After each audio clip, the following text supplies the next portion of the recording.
Il-15 ta' Wissu tibqa' festa ferma l-qalb il-Maltin, festa li tiċċelebra it-tluħ ta' Marija fis-sema u li taqgħad it-tradizzjonijiet reliġjużi ma' dawk storiċi. Fil-waqt li timmarka l-qofol tas-sajf Malti. Sajf li jkun ikkaratterizzat mill-birju u l-ferħ li jġibu magħhom it-tradizzjonijiet tal-festi Maltin u Għawċin. Din il-festa tal-Assunta tiġi ċelebrata fl-irħula tal-qrend li mqabba l-Gudja ħalaxa ħattart il-Mossa u r-Rabat Għawdex. Magħhom f'dan il-jum jingħaqdu l-Knisja l-qadima ta' Birkirkara, l-Knisja ta' Santa Marija f'Ħaltarxin u l-Knisja ta' Samra fil-Ħabrun. It-tlieta dedikati lil Santa Marija li normalment ifakru l-15 ta' Wissu funzjonijiet liturġiċi fl-istess knejjes.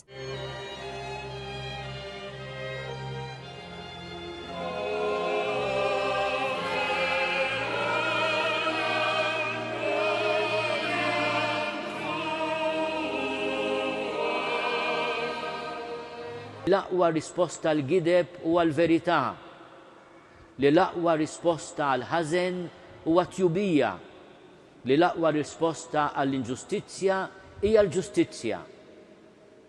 Mhux li naqgħu fin-nassa li nagħtu risposta lajk ma lajk, imma li nkunu tassew bħala dawl tad-dinja u meħ tal-art nies ta' tama soda. Kien dan il-messaġġ ta' mħabba li wans tal-Arċisqof ta' Malta Charles J. Xikluna waqt il-pontifikal li sar fil-Bażilika Minuri fil-Mosta għal dan il-jum. U fakkar fl-importanza tal-ħajja li għandna ngħixu għaddejjem bit-tama. Tama li tingħatanna llum hija li l-aħħar kelma mhijiex tal-mewt, imma tal-ħajja.